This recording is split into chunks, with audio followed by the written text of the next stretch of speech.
Buenos días, empresarios e invitados a este foro.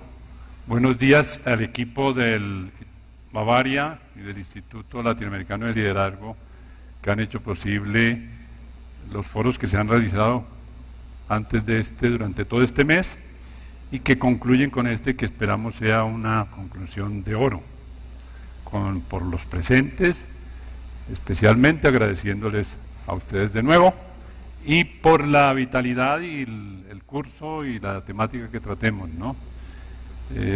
Pero yo les tengo una mala noticia. Una mala noticia. La mala noticia es que yo no figuro en la lista de los 500 hombres más ricos del mundo de Fortune. Ahí están Carlos Slim, Azcárate de México, Buffett, Bill Gates y otros, pero yo no estoy, y eso me tiene muy triste. Y ustedes dirán, ¿pero por qué? A ver, si no conocemos que Jorge sea dueño aquí de empresas. Estoy triste porque yo tengo salud, yo tengo trabajo, yo tengo amigos, de los que están aquí, muchos de ellos. Yo tengo un acumulado institucional de trabajo en ética y valores durante muchos años. Yo tengo alegría y felicidad de trabajar por Colombia. Tenemos en el Instituto Latinoamericano de Liderazgo un acervo institucional de 16 años que es una riqueza imponente. Tenemos el trabajo conjunto con Bavaria durante 5 o 6 años para hacer que la ética sea una realidad. Entonces pienso que tenemos unas riquezas muy grandes. Tenemos un país rico, un país de gerentes y empresarios emprendedores, con algunas pequeñas manchas. Tenemos en general una clase humana talentosa y capaz, reconocida en todo el mundo. Entonces yo pregunto, ¿por qué no figuro yo en la lista de los 500 de Fortune? Yo creo que los que estamos aquí, con ese acumulado institucional, con ese trabajo, tenemos mucho que compartir, una gran riqueza, así no figuremos en la lista de los 500 más ricos del mundo de Fortune. Y la buena noticia, junto a esa mala noticia de no figurar en la lista de Fortune, la buena noticia es que tenemos este foro de ética empresarial en acción para mostrar cómo la ética está viva y es más necesaria que nunca. La buena noticia es que ustedes, los que están aquí, han venido no solo a escuchar, sino a reflexionar, a compartir experiencias, a dialogar con nuestros invitados, con los profesores que forman parte de este foro, que ya los presentarán en su momento oportuno, y que son personas que tienen también un acumulado institucional de trabajo en sus países. Me refiero a Alberto Valvé en Argentina y a Franchi Raúl Martínez en México, y el equipo del ILL. Tenemos un acumulado institucional digno de ser compartido con ustedes. Y por lo tanto yo les invito a que durante el foro, a medida que vayan haciéndose las exposiciones, ustedes vayan tomando buena nota, porque luego tendremos una hora de fogueo bien buena en la que ustedes intervendrán, porque un foro debe ser así, una intervención mutua, no solo unos lamparazos que les lanzamos nosotros. Y tengo otra mala noticia, se la suelto de una vez. Los que hayan venido aquí pensando que vamos a hablar de corrupción, se equivocaron. Este no es un foro para hablar de la corrupción, porque ya no hay nada más que decir de la corrupción. Ya llegamos al 100%. Quiero decir, si se puede hablar así ya, ¿para dónde más? Y ya los índices del Foro Económico Mundial, los índices de Transparencia Internacional, los índices de la Procuraduría, de la Fiscalía, nos dicen que la olla está podrida. Entonces nosotros, ¿para qué nos vamos a dedicar a revolver más aquí esta olla? Y más bien que ponernos a ver aquello que decía Marx tan profundo. Marx decía, en los países después de la tragedia viene la comedia. Efectivamente, ya en Colombia la tragedia, la corrupción, estamos metidos en ella, y empezó la comedia con el señor Corso a la cabeza. Y con los señores Nule. Esa es la comedia, de hacer ya de risa y burla, con la corsatón de ayer, el tema de la ética en el Estado, de la ética en el Congreso, y entonces se vuelven comediantes. Esa es la mala noticia, no vamos a hablar de corrupción, ya terminé. Y en cambio, una buena noticia, una excelente noticia, una noticia extraordinaria es que esta semana se cumplieron 2500 años de la muerte de Sócrates y nadie se enteró. Y Sócrates murió en la cicuta en el año septiembre del año 399 a.C. y murió por la ética, porque era el primer gran maestro de ética que enseñó a sus discípulos a obrar con rectitud y lo condenó al Consejo de los 500 de Atenas porque enseñaba a un Dios que no era el Dios oficial de la ciudad, sino el Dios interior que le decía cómo obrar rectamente. Y entonces sus discípulos, en el momento en que lo condenan, van a la cárcel y le dicen, te queremos tanto y tu vida es tan preciosa que necesitamos salvarla. Y él les pregunta, ¿y cómo lo van a hacer? No, ya tenemos hablado a los carceleros. Y ya tenemos afuera de la cárcel a unos que son chantajistas, también ya los compramos para que no nos delaten. Entonces, tentación de corrupción no es ahora a raíz de Transmilenio. No es ahora a raíz de Transmilenio. Sócrates hizo rechazo de soborno y chantaje para sacarlo de la cárcel, que era salvarle la vida. Y dijo, es que vivir solamente no es lo más estimado en la vida. Es vivir bien, que es vivir éticamente, que es vivir honestamente, que es vivir rectamente, que es vivir con justicia. Y entonces Critón, que es el que le va a echar el cuento, se queda paralizado, porque además Sócrates le dice, hombre, tú tan viejo, y venirme a hacer propuestas de estas, después de que sabes lo que yo pienso. Entonces yo creo que este foro está bien que empiece con un homenaje a Sócrates, porque esa ética es la de la que vamos a hablar, la que se basa en la naturaleza humana, no la corrupción propia de la naturaleza humana de que hablaba el señor Null en una de sus declaraciones. Todo lo contrario. La ética se construye porque el ser humano es bueno. Su comportamiento y su mal uso de la libertad lo lleva a hacer cosas malas. Entonces, la buena noticia de la celebración de Sócrates yo creo que nos alegra a todos también. Pero además las noticias buenas continúan en este foro. Una noticia muy buena es que en Colombia tenemos respuestas educativas a la corrupción. ¿No? Hay respuestas educativas, no todas las que quisiéramos, especialmente de parte del Estado. ¿No?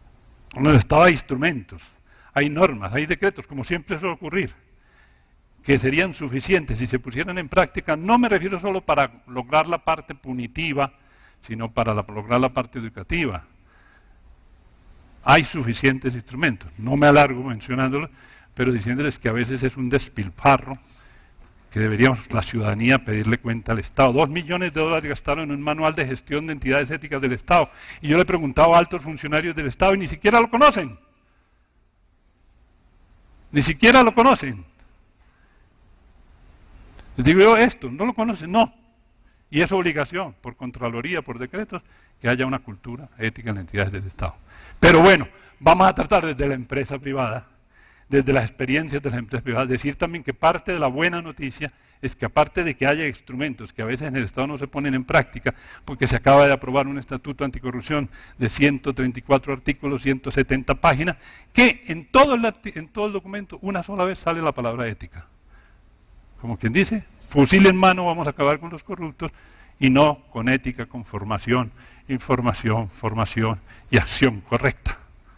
Entonces nos toca, nosotros desde el sector privado, fortalecer la ética. Y la buena noticia del sector privado es que hay muchas empresas trabajando en el tema ético, buscando programas integrales de acción ética. Poco a poco más empresas que se han tomado en serio el tema de la ética y que no es un discurso teórico, que no es un discurso de moda.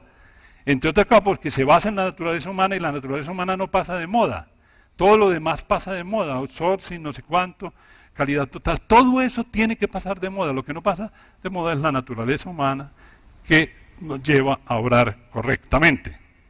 Entonces la buena noticia con la que termino esta introducción es decirles a ustedes, somos ricos, porque tenemos una ética que se basa en la naturaleza humana, porque tenemos unas instituciones en Colombia que trabajan en la ética, que llevamos años trabajando, que tenemos un acumulado institucional valioso, reflejado incluso en libros que encontrarán ustedes, algunos de ellos fuera, de todo este grupo que trabajamos en esto, para que la gente vea que la ética sí camina, no es un discurso meramente teórico.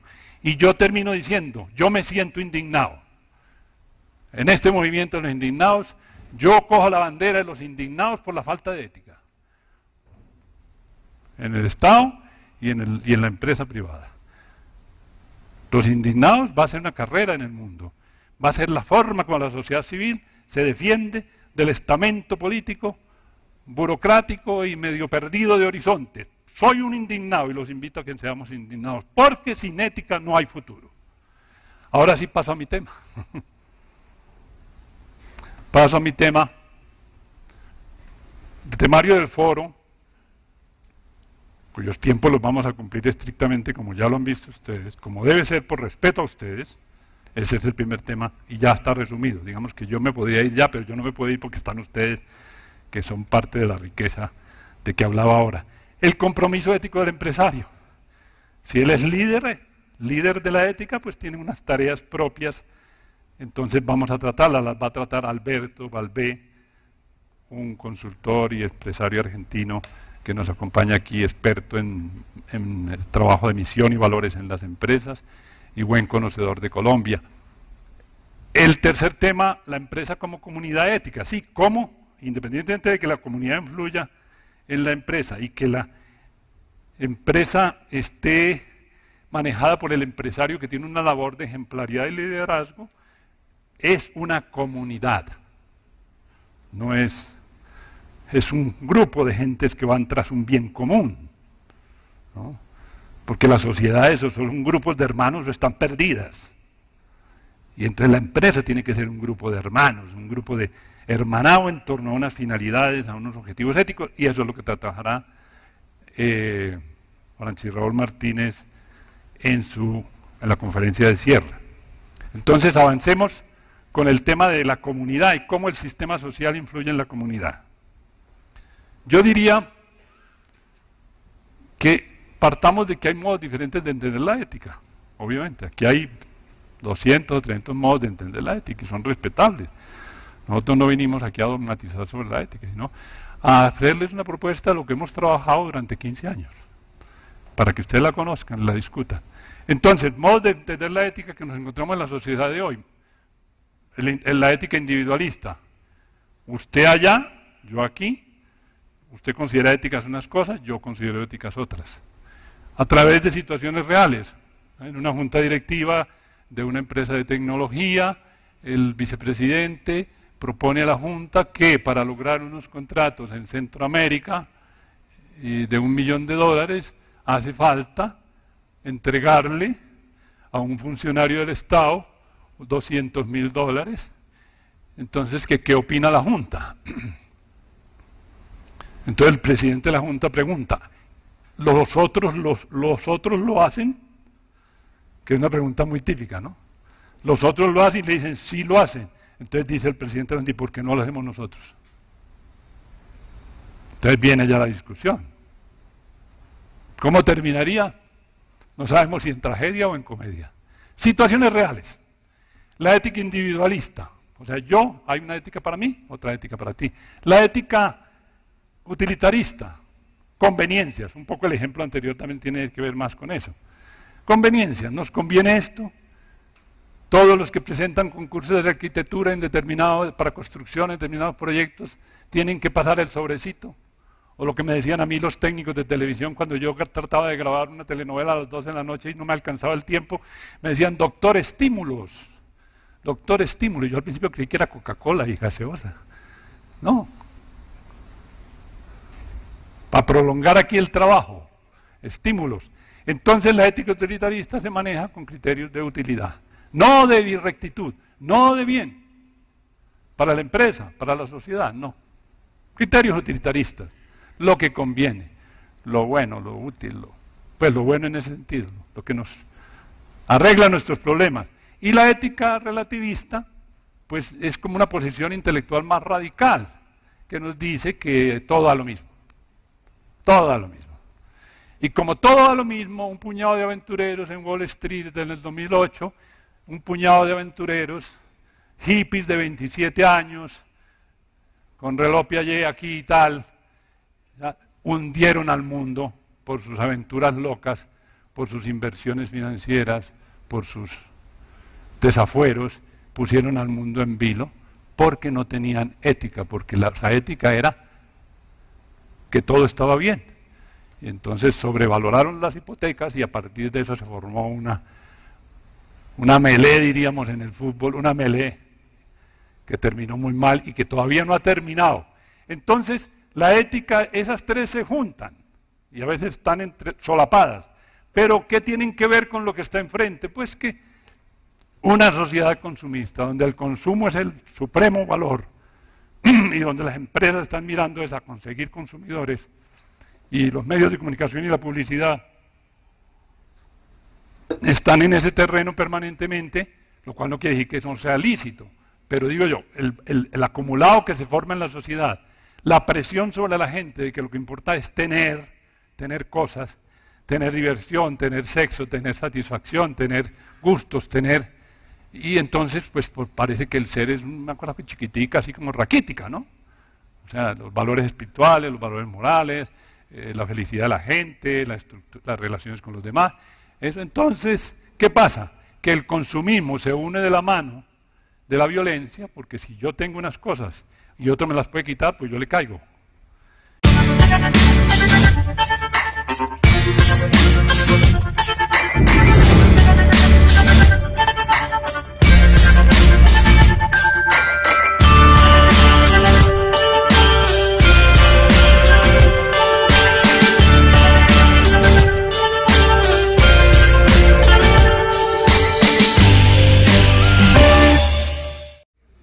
Buenos días, empresarios e invitados a este foro. Buenos días al equipo del Bavaria y del Instituto Latinoamericano de Liderazgo que han hecho posible los foros que se han realizado antes de durante todo este mes y que concluyen con este que esperamos sea una conclusión de oro, por los presentes, especialmente agradeciéndoles a ustedes de nuevo, y por la vitalidad y el curso y la temática que tratemos, ¿no? Pero yo les tengo una mala noticia. Una mala noticia. La mala noticia es que yo no figuro en la lista de los 500 hombres más ricos del mundo de Fortune. Ahí están Carlos Slim, Azcárate de México, Buffett, Bill Gates y otros, pero yo no estoy y eso me tiene muy triste. Y ustedes dirán, ¿pero por qué? A ver, si no conocemos que Jorge sea dueño aquí de empresas. Estoy triste porque yo tengo salud, yo tengo trabajo, yo tengo amigos, de los que están aquí, muchos de ellos. Yo tengo un acumulado institucional de trabajo en ética y valores durante muchos años. Yo tengo alegría y felicidad de trabajar por Colombia. Tenemos en el Instituto Latinoamericano de Liderazgo un acervo institucional de 16 años que es una riqueza imponente. Tenemos el trabajo conjunto con Bavaria durante 5 o 6 años para hacer que la ética sea una realidad. Entonces pienso que tenemos unas riquezas muy grandes. Tenemos un país rico, un país de gerentes y empresarios emprendedores, con algunas pequeñas manchas. Tenemos en general una clase humana talentosa y capaz, reconocida en todo el mundo. Entonces yo pregunto, ¿por qué no figuro yo en la lista de los 500 de Fortune? Yo creo que los que estamos aquí, con ese acumulado institucional, con ese trabajo, tenemos mucho que compartir, una gran riqueza, así no figuremos en la lista de los 500 más ricos del mundo de Fortune. Y la buena noticia, junto a esa mala noticia de no figurar en la lista de Fortune, la buena noticia la buena noticia es que tenemos este foro de ética empresarial en acción para mostrar cómo la ética está viva y es más necesaria que nunca. La buena noticia es que ustedes, los que están aquí, han venido no solo a escuchar, sino a reflexionar, a compartir experiencias, a dialogar con nuestros invitados, con los profesores que forman parte de este foro, que ya los presentarán en su momento oportuno y que son personas que tienen también un acumulado institucional de trabajo en sus países.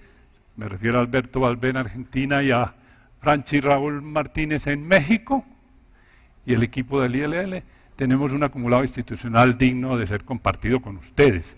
Y por lo tanto yo les invito a que durante el foro, a medida que vayan haciéndose las exposiciones, ustedes vayan tomando buena nota, porque luego tendremos una hora de fogueo bien buena en la que ustedes intervendrán, porque un foro debe ser así, una intervención mutua, no solo unos lamparazos que les lanzamos nosotros. Y tengo otra mala noticia, se la suelto de una vez. Los que hayan venido aquí pensando que vamos a hablar de corrupción, se equivocaron. Este no es un foro para hablar de la corrupción, porque ya no hay nada más que decir de la corrupción. Ya llegamos al 100%. Quiero decir, si se puede hablar así ya, ¿para dónde más? Y ya los índices del Foro Económico Mundial, los índices de Transparencia Internacional, los índices de la Procuraduría, de la Fiscalía, nos dicen que la olla está podrida. Entonces nosotros, ¿para qué nos vamos a dedicar a revolver más aquí esta olla? Y más bien que ponernos a ver aquello que decía Marx tan profundo. Marx decía, en los países después de la tragedia viene la comedia. Efectivamente, ya en Colombia la tragedia, la corrupción, estamos metidos en ella, y empezó la comedia, con el señor Corso a la cabeza. Y con los señores Nule. Esa es la comedia, de hacer ya de risa y burla, con la corsatón de ayer, el tema de la ética en el Estado, de la ética en el Congreso, y entonces se vuelven comediantes. Esa es la mala noticia, no vamos a hablar de corrupción, ya terminé. Y en cambio, una buena noticia, una excelente noticia, una noticia extraordinaria es que esta semana se cumplieron 2500 años de la muerte de Sócrates y nadie se enteró. Y Sócrates murió en la cicuta en el año septiembre del año 399 a.C. y murió por la ética, porque era el primer gran maestro de ética que enseñó a sus discípulos a obrar con rectitud y lo condenó al Consejo de los 500 de Atenas porque enseñaba a un Dios que no era el Dios oficial de la ciudad, sino el Dios interior que le decía cómo obrar rectamente. Y entonces sus discípulos, en el momento en que lo condenan, van a la cárcel y le dicen, te queremos tanto y tu vida es tan preciosa que necesitamos salvarla. Y él les pregunta, ¿y cómo lo van a hacer? No, ya tenemos hablado a los carceleros. Y ya tenemos afuera de la cárcel a unos que son chantajistas, también ya los compramos para que no nos delaten. Entonces, tentación de corrupción no es ahora a raíz de Transmilenio. No es ahora a raíz de Transmilenio. Sócrates hizo rechazo de soborno y chantaje para sacarlo de la cárcel, que era salvarle la vida. Y dijo, es que vivir solamente no es lo más estimado en la vida. Es vivir bien, que es vivir éticamente, que es vivir honestamente, que es vivir rectamente, que es vivir con justicia. Y entonces Critón, que es el que le va a echar el cuento, se queda paralizado, porque además Sócrates le dice, hombre, tú tan viejo, y venirme a hacer propuestas de estas, después de que sabes lo que yo pienso. Entonces yo creo que este foro está bien que empiece con un homenaje a Sócrates, porque esa ética es la de la que vamos a hablar, la que se basa en la naturaleza humana, no la corrupción propia de la naturaleza humana de que hablaba el señor Null en una de sus declaraciones. Todo lo contrario. La ética se construye porque el ser humano es bueno. Su comportamiento y su mal uso de la libertad lo lleva a hacer cosas malas. Entonces, la buena noticia de la celebración de Sócrates yo creo que nos alegra a todos también. Pero además las noticias buenas continúan en este foro. Una noticia muy buena es que en Colombia tenemos respuestas educativas a la corrupción, ¿no? Hay respuestas educativas, no todas las que quisiéramos, especialmente de parte del Estado, ¿no? En el Estado hay instrumentos, hay normas, hay decretos, como siempre suele ocurrir, que serían suficientes si se pusieran en práctica. No me refiero solo para lograr la parte punitiva, sino para lograr la parte educativa. Hay suficientes instrumentos. No me alargo mencionándolos, pero diciéndoles que a veces es un despilfarro, que deberíamos la ciudadanía pedirle cuenta al Estado. $2 millones gastaron en un manual de gestión de entidades éticas del Estado. Y yo le he preguntado a altos funcionarios del Estado y ni siquiera lo conocen. Ni siquiera lo conocen. Les digo yo esto, ¿no lo conocen? No. Y es obligación, por Contraloría, por decretos, que haya una cultura ética en las entidades del Estado. Pero bueno, vamos a tratar desde la empresa privada, desde las experiencias de las empresas privadas, decir también que parte de la buena noticia es que aparte de que haya instrumentos que a veces en el Estado no se ponen en práctica, porque se acaba de aprobar un estatuto anticorrupción de 134 artículos, 170 páginas, que en todo el documento una sola vez sale la palabra ética. Como quien dice, fusil en mano vamos a acabar con los corruptos, y no con ética, con formación, información, formación y acción correcta. Entonces, nos toca, nosotros desde el sector privado, fortalecer la ética. Y la buena noticia del sector privado es que hay muchas empresas trabajando en el tema ético, buscando programas integrales de acción ética. Poco a poco, más empresas que se han tomado en serio el tema de la ética, y que no es un discurso teórico, que no es un discurso de moda. Entre otras cosas, porque se basa en la naturaleza humana y la naturaleza humana no pasa de moda. Todo lo demás pasa de moda, outsourcing, no sé cuánto, calidad total. Todo eso tiene que pasar de moda. Lo que no pasa de moda es la naturaleza humana que nos lleva a obrar correctamente. Entonces, la buena noticia con la que termino esta introducción es decirles a ustedes, somos ricos porque tenemos una ética que se basa en la naturaleza humana, porque tenemos unas instituciones en Colombia que trabajan en la ética, que llevamos años trabajando, que tenemos un acumulado institucional valioso, reflejado incluso en libros que encontrarán ustedes, algunos de ellos fuera, de todo este grupo que trabajamos en esto, para que la gente vea que la ética sí camina, no es un discurso meramente teórico. Y yo termino diciendo, yo me siento indignado.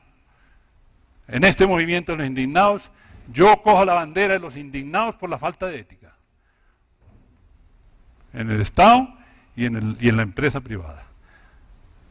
Los indignados va a ser una carrera en el mundo. Va a ser la forma como la sociedad civil se defiende del estamento político, burocrático y medio perdido de horizonte. Soy un indignado y los invito a que seamos indignados, porque sin ética no hay futuro. Ahora sí paso a mi tema. Paso a mi tema. El temario del foro, cuyos tiempos los vamos a cumplir estrictamente, como ya lo han visto ustedes, como debe ser por respeto a ustedes. Ese es el primer tema y ya está resumido. Digamos que yo me podría ir ya, pero yo no me puedo ir porque están ustedes, que son parte de la riqueza de que hablaba ahora. El compromiso ético del empresario. Si él es líder de la ética, pues tiene unas tareas propias. Entonces vamos a tratarlas, las va a tratar Alberto Valvé, un consultor y empresario argentino que nos acompaña aquí, experto en el trabajo de misión y valores en las empresas y buen conocedor de Colombia. El tercer tema, la empresa como comunidad ética. Sí, cómo, independientemente de que la comunidad influya en la empresa y que la empresa esté manejada por el empresario que tiene una labor de ejemplaridad y liderazgo, es una comunidad, no es un grupo de gentes que van tras un bien común, ¿no? Porque las sociedades son grupos de hermanos o están perdidas, y entonces la empresa tiene que ser un grupo de hermanos, un grupo de hermanado en torno a unas finalidades, a unos objetivos éticos, y eso es lo que trabajará Francis Raúl Martínez en la conferencia de cierre. Entonces avancemos con el tema de la comunidad y cómo el sistema social influye en la comunidad. Yo diría que partamos de que hay modos diferentes de entender la ética, obviamente. Aquí hay 200 o 300 modos de entender la ética y son respetables. Nosotros no vinimos aquí a dogmatizar sobre la ética, sino a hacerles una propuesta de lo que hemos trabajado durante 15 años, para que ustedes la conozcan, la discutan. Entonces, modos de entender la ética que nos encontramos en la sociedad de hoy. En la ética individualista. Usted allá, yo aquí. Usted considera éticas unas cosas, yo considero éticas otras. A través de situaciones reales. En una junta directiva de una empresa de tecnología, el vicepresidente propone a la junta que para lograr unos contratos en Centroamérica de $1 millón hace falta entregarle a un funcionario del Estado $200.000. Entonces, ¿qué opina la Junta? Entonces el presidente de la Junta pregunta, ¿los otros lo hacen? Que es una pregunta muy típica, ¿no? Los otros lo hacen y le dicen, sí lo hacen. Entonces dice el presidente de la Junta, ¿y por qué no lo hacemos nosotros? Entonces viene ya la discusión. ¿Cómo terminaría? No sabemos si en tragedia o en comedia. Situaciones reales. La ética individualista. O sea, hay una ética para mí, otra ética para ti. La ética utilitarista. Conveniencias. Un poco el ejemplo anterior también tiene que ver más con eso. Conveniencias. ¿Nos conviene esto? Todos los que presentan concursos de arquitectura para construcción en determinados proyectos tienen que pasar el sobrecito. O lo que me decían a mí los técnicos de televisión cuando yo trataba de grabar una telenovela a las 12 de la noche y no me alcanzaba el tiempo, me decían, doctor estímulos. Doctor estímulo. Y yo al principio creí que era Coca-Cola y gaseosa. No. Para prolongar aquí el trabajo. Estímulos. Entonces la ética utilitarista se maneja con criterios de utilidad. No de rectitud, no de bien. Para la empresa, para la sociedad, no. Criterios utilitaristas. Lo que conviene, lo bueno, lo útil, pues lo bueno en ese sentido, lo que nos arregla nuestros problemas. Y la ética relativista, pues es como una posición intelectual más radical, que nos dice que todo da lo mismo. Todo da lo mismo. Y como todo da lo mismo, un puñado de aventureros en Wall Street en el 2008, un puñado de aventureros, hippies de 27 años, con reloj Piaget aquí y tal, ¿ya? Hundieron al mundo por sus aventuras locas, por sus inversiones financieras, por sus desafueros, pusieron al mundo en vilo porque no tenían ética, porque la ética era que todo estaba bien. Y entonces sobrevaloraron las hipotecas y a partir de eso se formó una melé, diríamos en el fútbol, una melé que terminó muy mal y que todavía no ha terminado. Entonces, la ética, esas tres se juntan y a veces están solapadas. Pero, ¿qué tienen que ver con lo que está enfrente? Pues que una sociedad consumista, donde el consumo es el supremo valor y donde las empresas están mirando es a conseguir consumidores y los medios de comunicación y la publicidad están en ese terreno permanentemente, lo cual no quiere decir que eso no sea lícito. Pero digo yo, el acumulado que se forma en la sociedad, la presión sobre la gente de que lo que importa es tener cosas, tener diversión, tener sexo, tener satisfacción, tener gustos, y entonces pues parece que el ser es una cosa chiquitica, así como raquítica, ¿no? O sea, los valores espirituales, los valores morales, la felicidad de la gente, las relaciones con los demás. Eso entonces, ¿qué pasa? Que el consumismo se une de la mano de la violencia, porque si yo tengo unas cosas y otro me las puede quitar, pues yo le caigo. Entonces hay un mecanismo por el cual el consumismo se vuelve violento. Se vuelve violento. Y se vuelve violento en la familia. Oiga, papá, es que la plata no me está alcanzando la de la mesada. Y no me está alcanzando porque yo estoy comprando unos tenis Nike que valen 250.000 pesos. Y soy de estrato 4, pero yo no puedo quedarme atrás. Y hay papás y mamás que cometen el error de trabajar como locos para conseguirle los tenis de 400.000 pesos al muchachito y tienen un sueldo de un salario mínimo. Así es Colombia, Pablo, le decía a Neruda, el gran poeta Jorge Rojas. Entonces, consumismo, violencia, anarquía y desde luego los fenómenos de corrupción que vienen, para mantener ese estatus violento anárquico que se une a esas tesis. ¿Cuál es la propuesta que nosotros hacemos de una ética realista y personal? O sea, la realidad primaria, fundamental es la persona. No partamos de lo que consume, no partamos de que usted allá y yo aquí, no partamos de que todo es para mí, si sobra algo es para mí, y yo soy yo y mis circunstancias. No, partamos de que tenemos que construir un nosotros. Y la ética realista nos pone ante estos aspectos básicos.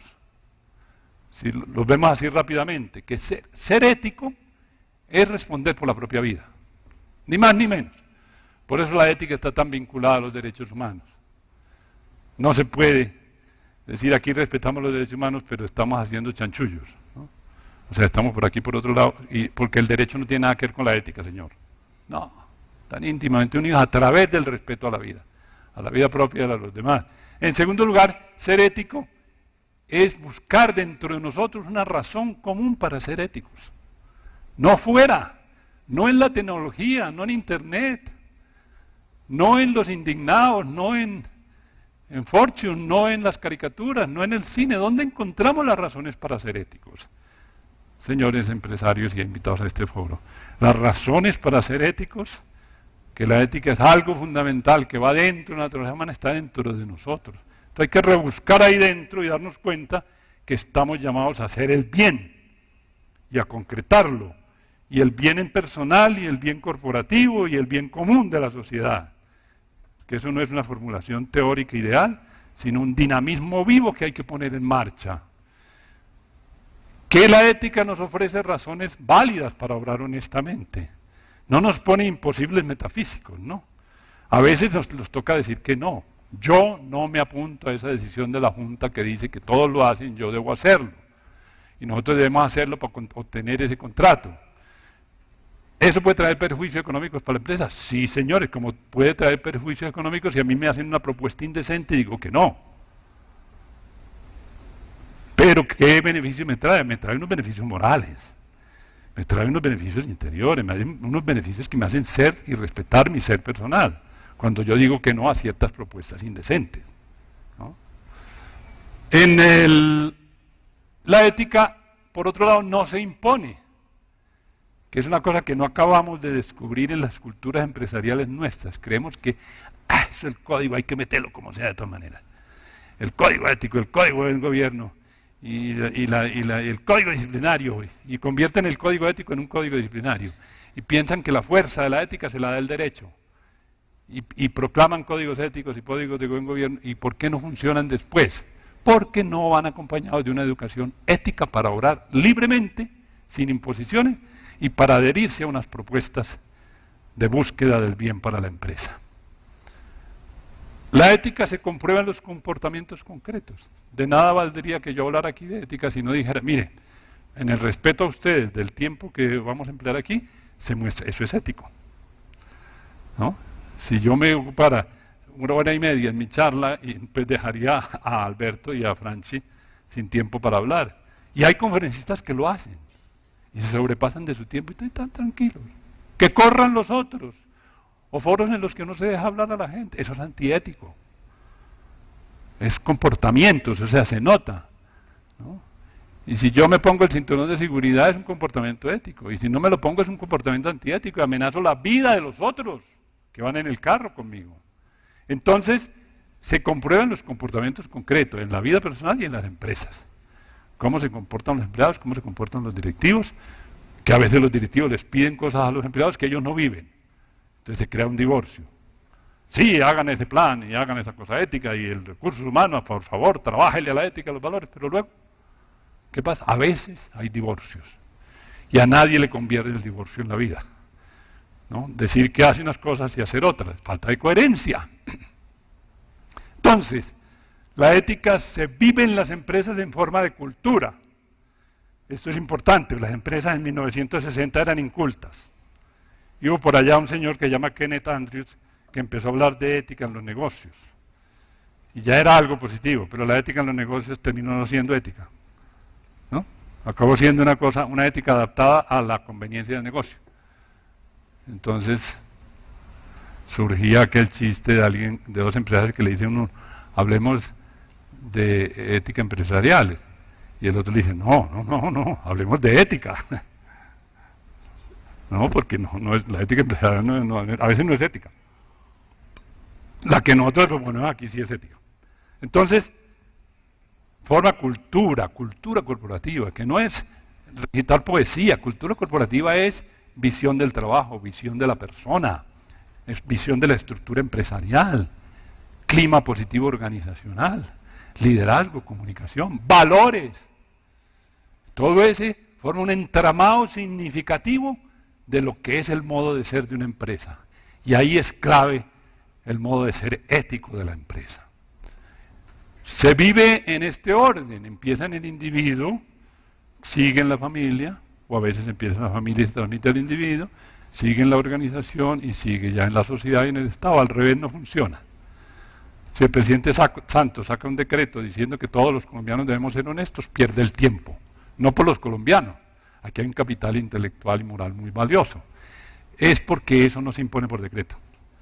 Eso tiene que ser un llamado a la vivencia personal libre y desde luego hacer unos grandes medios pedagógicos sociales para que creamos y sepamos que Colombia es honesta, que los deshonestos son un puñado de gente que hay que hacer desaparecer para que predomine la Colombia honesta que creemos todos que somos, y que es una verdad. Y luego finalmente, un punto que me parece interesante, pueden faltar cosas, pero para esta visión es que la ética integra en armonía inteligencia racional, inteligencia emocional y sentido común. Yo llamo sentido común moral, eso los antiguos lo llamaban sindéresis. Sindéresis, que uno la estudiaba en Derecho, pues es como el sentido común para uno juzgar una acción, si es buena o mala. Pero como la palabra ya no es moderna, que significa la chispa de la conciencia, ¿no? Esa chispa de la conciencia, esa cosa intuitiva, está en nosotros y salta. Pero necesita inteligencia racional, lógica,